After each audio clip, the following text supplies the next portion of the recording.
Hello दोस्तों, आज की इस कहानी में आपका स्वागत है। मेरा नाम प्रतीक्षा है और मेरी उम्र 23 साल है।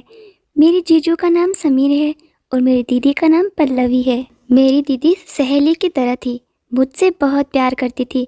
जीजू और दीदी शहर में रहते थे और हम गांव में रहते थे।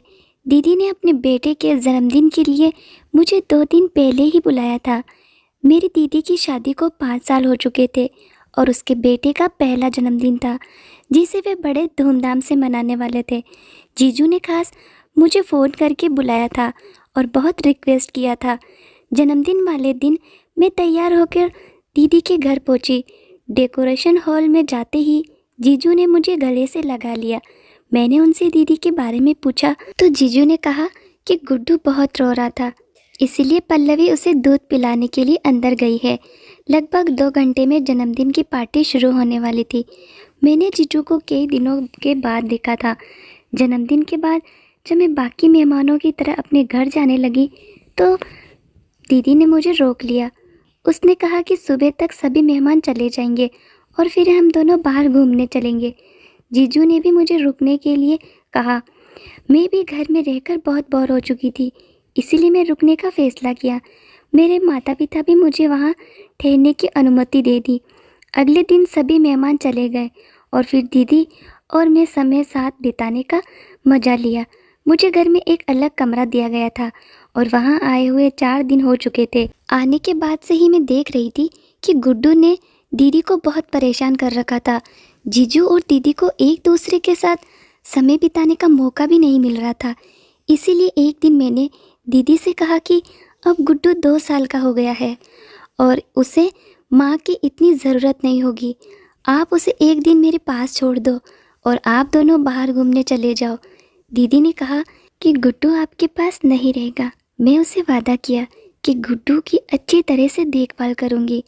फिर मुझ पर भरोसा करके दीदी अगले दिन जीजू के साथ बाहर घूमने चली गई। उस दिन गुड्डू पूरे दिन मेरे पास रहा था। मैंने उसे बहुत अच्छे से खिलाया और खाना बना दिया। गुड्डू मेरे पास बहुत खुश था।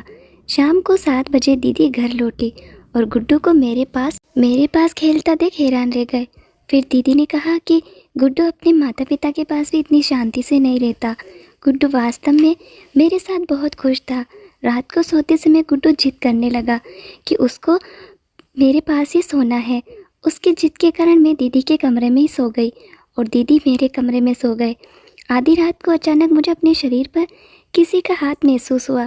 पहले तो मुझे लगा कि वह गुड्डू होगा, लेकिन धीरे धीरे मुझे समझ में आया कि ये किसी बड़े आदमी का हाथ है। जब मैं उठकर देखा तो सामने जीजू खड़े थे। आधी रात को वे मेरे शरीर पर हाथ क्यों फेर रहे थे, ये मुझे समझ में नहीं आ रहा था। मैंने अपने जीजू से पूछा कि क्या हुआ। तब जीजू ने मुझसे माफ़ी मांगी और अपने कमरे में चले गए। अगले दिन भी ऐसा ही हुआ। जीजू मेरे शरीर पर हाथ फेरने लगे। आज तो उनको स्पर्श ऐसी जगह पर हुआ जिससे मैं सहम सी गई थी और उनके कमरे से बाहर चली गई। दीदी गहरी नींद में थी, इसीलिए उसे जीजू की हरकतें समझ में नहीं आ रही थी। जैसे ही मैं उनके कमरे से बाहर आई, जीजू भी मेरे पीछे आ गए। मेरी जीजू से कुछ कहने की कोशिश की, तभी उन्होंने कहा कि सॉरी प्रतीक्षा, मैंने तुम्हें पल्लवी समझ लिया। रात के अंधेरे में उनसे गलती हो गई होगी, इसीलिए मैंने उन्हें माफ़ कर दिया और फिर से अपने कमरे में सोने चली गई। कुछ दिन बीत गए और गुड्डू मेरे साथ बहुत घुल मिल गया। एक दिन सुबह नाश्ते के समय दीदी से कहा कि अब मुझे घर जाना चाहिए। दीदी ने कहा प्रतीक्षा, प्लीज़ मेरे लिए कुछ दिन और रुक जाओ। मुझे कुछ दिनों के लिए एक कुकिंग कोर्स ज्वाइन करना है। अब गुड्डू तुम्हारे साथ अच्छा घुल मिल गया है, इसीलिए मैं तुम्हें बता रही हूँ। तुम उसकी देखभाल करोगी तो मैं निश्चित होकर अपना कोर्स पूरा कर सकूँगी। पिछले 4-5 महीनों से मैं ये कोर्स करना चाहती थी, लेकिन गुड्डू किसी के पास भी नहीं रहना चाहता। अब जब तुम यहाँ हो तो मैं अपना कोर्स आराम से कर सकती हूँ। कुछ ही दिनों की बात है, दोपहर में 2 घंटे का मेरा क्लास होगा। दीदी मुझे विनती करने लगी। तभी जीजू बोले प्रतीक्षा, तुम पल्लवी को अपनी जान कहती हो तो अपनी दीदी के लिए कुछ दिन और रुक नहीं सकती। उनका आग्रह बढ़ता जा रहा था, इसलिए वह रुकने का फैसला किया। मैंने उन दोनों को हाँ कहा। फिर जीजू ऑफिस के लिए निकल गए। जीजू जाते ही दीदी ने मुझे गले लगा लिया और धन्यवाद कहा। उसने कहा, तुम्हारी सहायता से मैं अपना कोर्स पूरा कर सकती हूँ। ये कोर्स कुछ ही दिनों का है। एक बार जब मैं कुकिंग सीख गई तो धीरे धीरे अपना खुद का बिजनेस खड़ा करूँगी। दीदी का आनंद देखकर मैं भी खुश थी। एक दिन दोपहर को दीदी अपनी क्लास के लिए गई थी। उस समय गुड्डू मेरे पास था। अचानक गुड्डू रोने लगा तो मैं उसके लिए दूध लाने के लिए किचन में गई। दूध गर्म हो रहा था तो और मैं किचन में खड़ी थी। तभी अचानक जीजू न जाने कहाँ से वहाँ आ गए और उन्होंने पीछे से आकर मुझे ज़ोर से गले लगा लिया। एक पल में ही उन्होंने मेरी गर्दन पर ज़ोर से काट लिया। उनके काटने से मेरी गर्दन में जलन होने लगी। मैं ज़ोर से चीखी और पीछे मुड़ी, तभी मुझसे दूर हो गए। मुझे देखते ही बोले, प्रतीक्षा तुम? मुझे लगा कि पल्लवी है। तुमने पल्लवी के कपड़े पहने थे, इसलिए मुझे गलतफहमी हो गई। मैंने कहा ठीक है और गुड्डू की दूध की बोतल लेकर कमरे में चली गई। कुछ देर बाद जीजू अपने कमरे में आए और मेरी गर्दन पर लगाने के लिए बर्फ़ लेकर आए। मेरे जीजू ने कहा, प्रतीक्षा मेरी वजह से तुम्हें चोट लगी, मुझे अच्छा नहीं लग रहा। मेरी गलती की सज़ा मुझे मिलनी ही चाहिए। ऐसा कहते हुए अपने हाथ से मेरी गर्दन पर बर्फ़ लगाने लगे। मेरे जीजू की नज़रें कुछ ठीक नहीं लग रही थी। तब मैंने कहा, जीजू आपकी मदद के लिए धन्यवाद, अब मुझे अच्छा लग रहा है। फिर मैं बोली, जीजू कुछ देर पहले तो आप ऑफिस गए थे, आज इतनी जल्दी कैसे घर आ गए? इस पर जीजू ने कहा, आज ऑफिस में ज़्यादा काम नहीं था, इसीलिए जल्दी घर आ गया। उनकी बातों पर सहमति जताकर मैंने उनके कमरे से बाहर निकल गई और गुड्डू को दूध पिलाकर सुला दिया। कुछ देर बाद दीदी घर आई। शाम को चाय पीते समय हम सब साथ में बैठे थे। तब जीजू ने कहा, रात को हम डिनर के लिए बाहर चलते हैं।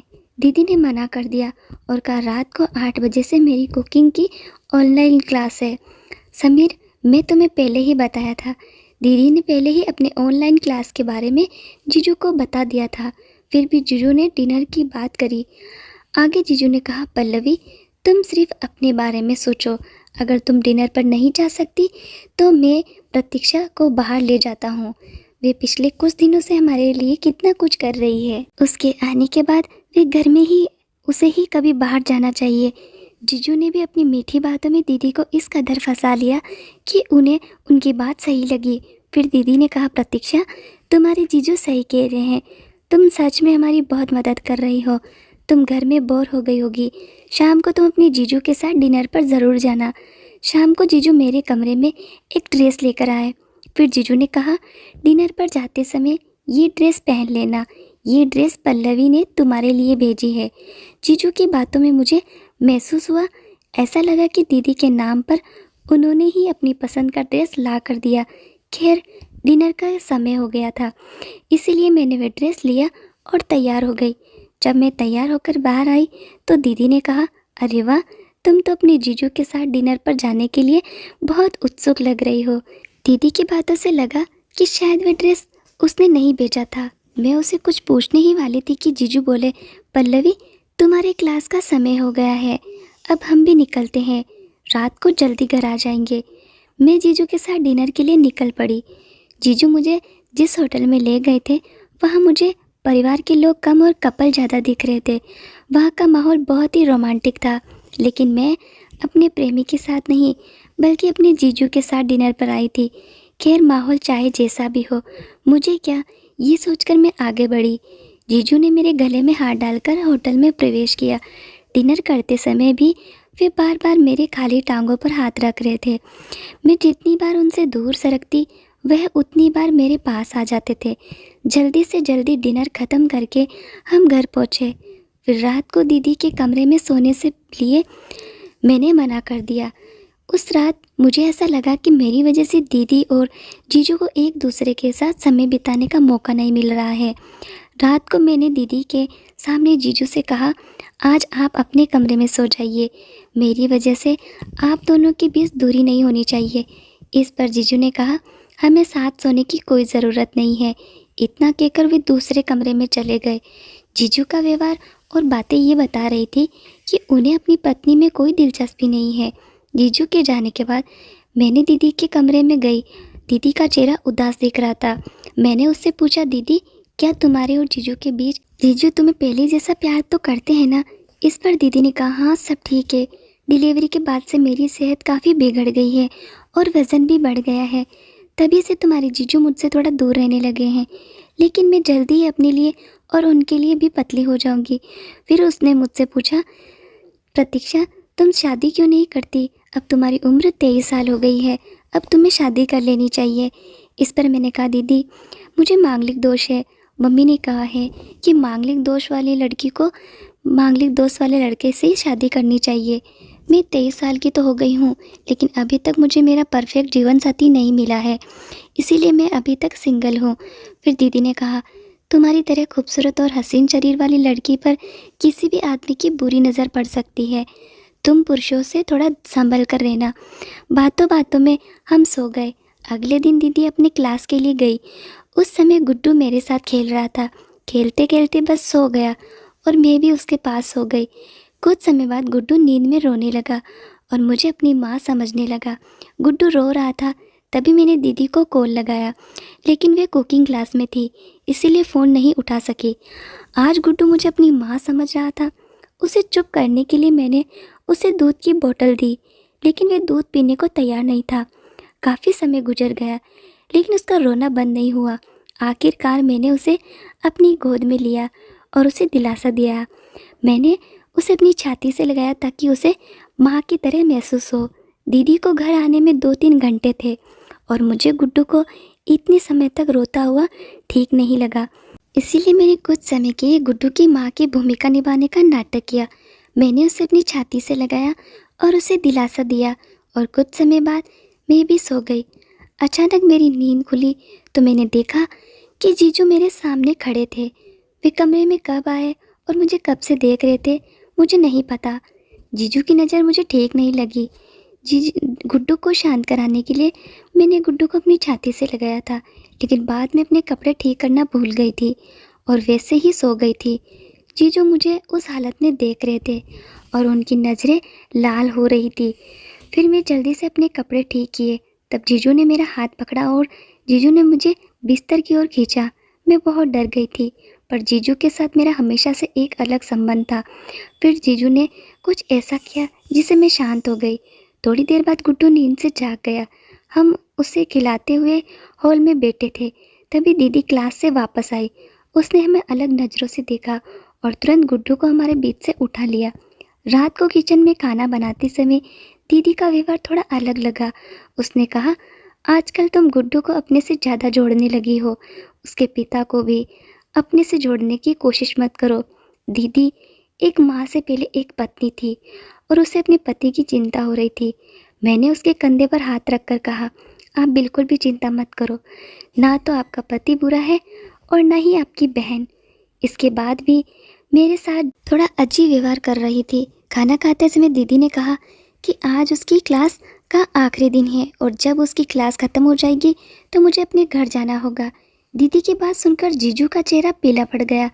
मैं भी घर नहीं जाना चाहती थी क्योंकि जीजू और मेरा रिश्ता अलग होने लगा था। मुझे यकीन था कि जीजू कोई ना कोई रास्ता निकाल ही लेंगे, क्योंकि वे मुझसे इतनी आकर्षित हो गए थे कि मुझे जल्दी से जाने नहीं देंगे। उस रात सोने से पहले दीदी ने मुझे ताना मारा, प्रतीक्षा याद रखना कि तुम्हारे जीजू शादीशुदा हैं और उन्हें कोई दोस्त नहीं। मुझे उसकी परवाह नहीं थी कि उसने क्या कहा। अगले दिन दीदी 8 बजे अपनी क्लास के लिए निकली क्योंकि आज उसका आखिरी दिन था। जीजू भी रोज़ की तरह समय पर ऑफिस के लिए निकले, लेकिन जैसे ही दीदी घर से निकली जीजू घर आ गए और उन्होंने मुझे पानी का गिलास लेकर अपने कमरे में बुलाया। पानी का गिलास लेकर मैं जीजू के कमरे में गई। जैसे ही मैं उन्हें पानी का गिलास देने के लिए हाथ बढ़ाई, उन्होंने मेरा हाथ पकड़ लिया। फिर जीजू बोले, प्रतीक्षा तुम मुझे और कितना इंतज़ार कराओगी? मैं तुम्हें पहले ही कई बार इशारे कर चुका हूँ। भले ही तुम इतने लंबे समय से मेरे सामने हो, लेकिन मैं तुम्हारे साथ उतना समय नहीं बिता सकता जितना मैं चाहता हूँ।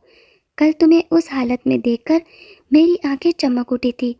पल्लवी आज पूरे दिन घर पर नहीं है। हमारे पास आज पूरा दिन है एक दूसरे के साथ समय बिताने के लिए। मैं भी जीजू की बात मान ली, लेकिन उनसे एक सवाल पूछा। मुझे नहीं लगता कि आप शादीशुदा होते हुए भी मेरे करीब आ रहे हैं। अगर इसकी वजह से आपका रिश्ता टूट गया तो दीदी को बुरा लगेगा। फिर आप उससे क्या जवाब देंगे? जीजू बोले, प्रतीक्षा मेरी साली साहिबा, कुछ ज़्यादा ही सोच रही हो। पल्लवी सिर्फ मेरी पत्नी है, मैं अब उससे प्यार नहीं करता। मैं उसे कुकिंग क्लास करने दे रहा हूँ क्योंकि मेरी नौकरी छूट गई है, ताकि वे कुछ पैसे कमाकर मेरी मदद कर सके। नहीं तो मुझे उससे कोई खुशी नहीं मिलती। अगर तुम्हें कोई आपत्ति नहीं हो तो हम शादी कर सकते हैं। गुड्डू तुम्हें अपनी मम्मा मानता है। फिर जीजू ने मुस्कुराते हुए मुझे अपनी बाहों में ले लिया। मैं भी प्यार से उनकी बाहों में चली गई। जीजू ने मेरा दुपट्टा फेंक दिया और मेरे सीने को दबाने लगे। तभी हमारे कमरे का दरवाज़ा खुला और दीदी हमारे सामने खड़ी थी। वे मुझे जीजू की बाहों में देखकर चौंक गई।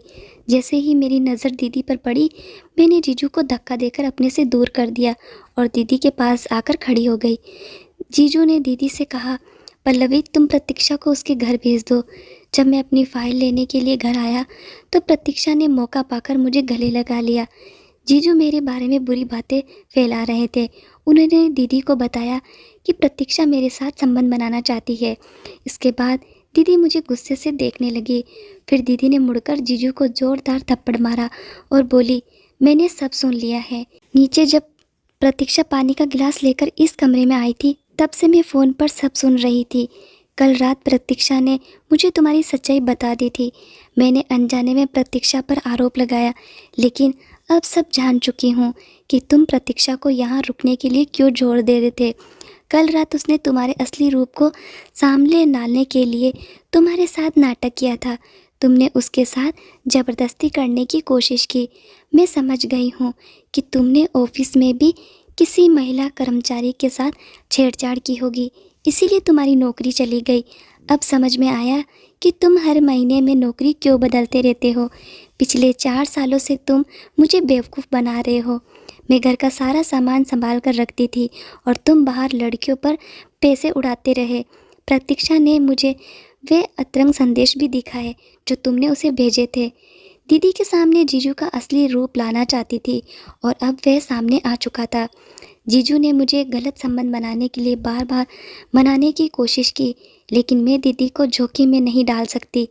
पिछले कुछ दिनों से दीदी को मुझ पर और जीजू पर शक हो गया था, इसीलिए वह मुझसे चिढ़ रही थी। आखिरकार कल रात मैंने उसे सच बता दिया कि कैसे उसका पति मेरा पीछा कर रहा है। इसके बाद दीदी ने अपने पति से अलग होने का फैसला कर लिया। मुझे लगा कि मेरी वजह से उसकी ज़िंदगी टूट गई और यही मैंने उसे कहा था। तब दीदी ने मुझसे कहा कि प्रतीक्षा, तुमने मेरी ज़िंदगी नहीं तोड़ी है, बल्कि तुमने मुझे बहुत हिम्मत दी है। आज तुम्हारी वजह से मेरे पति का सच मेरे सामने आ गया, वरना मैं तो उसके लिए सब कुछ कर रही थी, लेकिन वह तो बाहर लड़कियों के पीछे भागने में लगा हुआ था। उसने न कभी अपनी पत्नी को ठीक से देखा न ही मेरी मेहनत की कदर की। प्रतीक्षा, तुमने समय पर मेरी आंखें खोल दी। तुम्हारी वजह से मैं अपने कुकिंग के सपने को पूरा कर सकती हूँ। अब मैं जल्द ही अपना छोटा सा बिजनेस शुरू करने वाली हूँ। मैं अपने पैरों पर खड़ी होकर अपने बच्चों का पालन पोषण करूँगी। मुझे अपने जीवन में धमकी देने वाले लोगों की ज़रूरत नहीं है। दीदी ने मुझे धन्यवाद दिया और कहा कि नकली रिश्ते से बाहर निकलने में मैंने उसकी बहुत मदद की। दीदी एक माँ है और तरह तरह के खाने बनाकर ऑन ऑर्डर लेकर अच्छा पैसा कमा रही है। वे अपना और अपने बेटे का अच्छे से भरण पोषण कर रही है। दीदी आज स्वतंत्र महिला के रूप में जी रही है। तो दोस्तों, आपको ये कहानी पसंद आई हो तो इसे लाइक करें, शेयर करें और चैनल को सब्सक्राइब ज़रूर करें। धन्यवाद।